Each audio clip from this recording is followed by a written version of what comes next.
On the morning of June 15th, 2025, Jimmy Swaggart collapsed at his home in Baton Rouge, Louisiana. It was around 8 a.m. when he suffered a cardiac arrest. His wife, Frances, and son, Donnie, were by his side. They immediately began chest compressions and called for emergency services. Paramedics arrived within minutes and worked to stabilize him. He was rushed to a nearby hospital and admitted to the intensive care unit in critical condition. Frances and Donnie stayed close, following the ambulance and remaining by his side throughout the day. Doctors worked to support his breathing and heart. Machines helped him stay alive, but the family was told the situation was serious. Frances stayed at his bedside, and Donnie kept a constant presence, praying and hoping for recovery. In the following days, Jimmy remained unconscious. His condition neither improved nor declined. Family members continued their vigil, reading scripture, playing hymns, and offering prayers around him. The mood inside the hospital was heavy but peaceful. Messages of support came in from around the country and overseas. Church members, pastors, and longtime viewers sent their prayers. The family asked for privacy and thanked everyone for standing with them in prayer. By the end of June, doctors explained that without a miracle, recovery was unlikely. Still, Frances and Donnie stayed near him every day. Their presence never wavered. The Swaggart family remained grounded in their faith, even in the face of heartbreaking news. On July 1st, 2025, at around 7:30 in the morning, Jimmy Swaggart passed away. He was 90 years old. Frances held his hand, and Donnie stood beside him as he took his final breath. It was a quiet and peaceful moment. The family was given time alone with him after his passing. They prayed together and reflected on his long life in ministry. Later that day, they released a short official statement, saying that Jimmy had finished his earthly race and entered into the presence of the Lord. News of his death spread quickly. Pastors, gospel singers, and Christian leaders shared memories and tributes. Many described how his music, preaching, and television ministry had impacted their lives for decades. At the family worship center, people began gathering. Although funeral plans were not yet public, members of the community came to offer their prayers. Condolence books were placed in the church lobby. Flowers arrived throughout the day. On Saturday, July 12th, a public viewing was held at Family Worship Center from 10 a.m. to 3 p.m. Thousands of people attended. Some had traveled from other states. Others had followed his ministry for years and wanted to pay their final respects. The sanctuary was quiet. Ushers directed guests to the front, where Jimmy's casket was placed. Soft gospel music played in the background. Some people stood silently in prayer.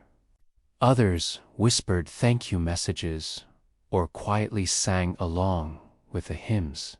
Francis, Donnie, and other close family members sat in the front row. They greeted visitors, accepted condolences, and received warm words from pastors and ministry leaders. It was a long day, but also a meaningful one. By the time the doors closed, thousands had passed through the church. As the crowd left, the family stayed behind for a final moment alone. It was the last public opportunity for people to say goodbye to the man who had become a spiritual figure in so many lives. The next day, Sunday, July 13th, began with the regular morning service at 10 a.m. It was the first Sunday without Jimmy at the pulpit. Donnie Swaggart led the service. He stood where his father had preached for decades and addressed the full congregation. He thanked everyone for attending and shared memories of his father's dedication to preaching. The service included songs that Jimmy loved, Bible verses he often quoted, and messages about his unwavering belief in salvation through Jesus Christ. Later that evening, at 6 p.m., the celebration of life's service was held. This was also broadcast live through the Sun Life Broadcasting Network. Viewers from around the world tuned in to join the farewell. During the service, guest speakers shared how Jimmy's sermons had changed their lives. His grandchildren read short scriptures, and a video montage played moments from his preaching. Music and family events. Over the years, Frances sat quietly in the front row. Her face remained composed throughout the service. After more than 70 years together, she had been with him through everything ministry, trials, and now this final farewell. Once the celebration ended, a private burial was held. It took place on the church grounds. Only close family members and a few church elders attended. There were no cameras, no microphones, just a final moment of peace. Donnie led the final prayer. The family stood around the grave, honoring a man who had spent his entire life in ministry. Jimmy Swaggart was laid to rest near the place where he had preached, prayed, and worshipped for decades. Jimmy Swaggart was born on March 15, 1935, in Ferriday, Louisiana. He was the son of Willie Leon and Minnie Belle Swaggart.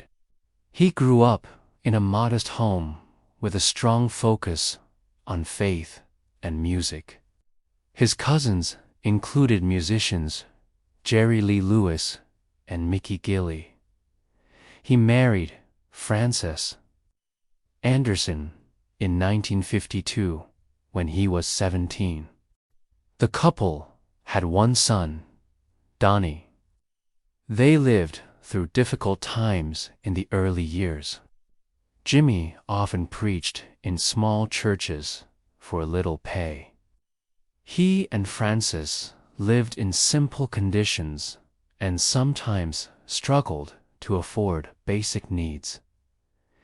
In 1955, Jimmy entered full-time ministry. He was ordained by the Assemblies of God in 1961. He started preaching on the radio and later expanded to television.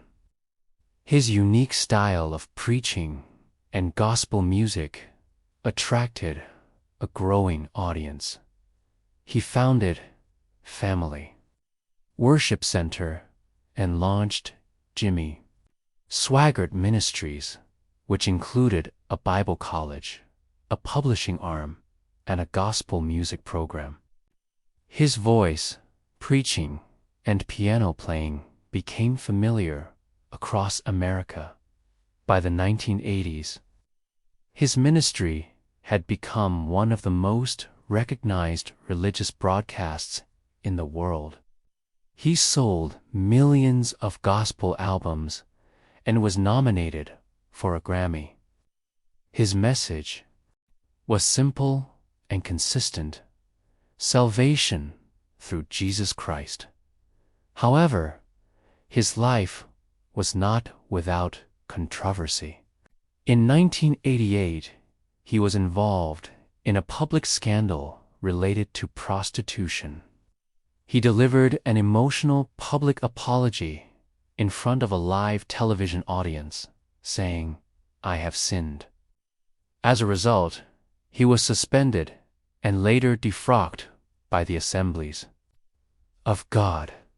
In 1991, another similar incident caused further backlash. He responded by continuing his ministry independently. Without a formal church denomination, many stations dropped his program, and his public image suffered. But he did not step down from the pulpit. Instead, he focused on rebuilding. He launched the Sun Life radio network in 1995 and later expanded to Sun Life Broadcasting Network. His broadcasts once again reached millions, especially among longtime followers. He continued to record gospel albums, publish Bible commentaries, and preach weekly sermons from his church. Jimmy's family played a major role in the ministry. Francis co-hosted television programs. Donnie became a co-pastor. His grandson, Gabriel, also entered the ministry, preaching and managing parts of the broadcast network. By the time of his death, his sermons were being broadcast in over 100 countries and translated into multiple languages. He had published more than 100 books and sold over 17 million gospel albums. His family remained close. He was survived by Francis, Donnie, his daughter, La Debbie, his grandchildren, Gabriel, Jennifer, and Matthew, and 9 great-grandchildren. They all took part in church activities and services. Jimmy Swaggart's journey was long, filled with both victory and struggle. He lived through great success, deep failure, and spiritual renewal. He remained committed to his mission until the end. On July 13th, 2025, as he was laid to rest, there were no loud speeches or dramatic ceremonies, just prayers, hymns, and silence. It was a quiet goodbye to a man who had stood before millions, but now rested in peace near the church he had built. For those who listened to his music or followed his preaching, he left behind more than memories. He left behind a legacy of gospel songs, Bible teaching, and a message of faith that continued long after his final sermon. His journey was not perfect, but it was full of purpose, devotion, and a lifetime of ministry. And now, that journey is complete.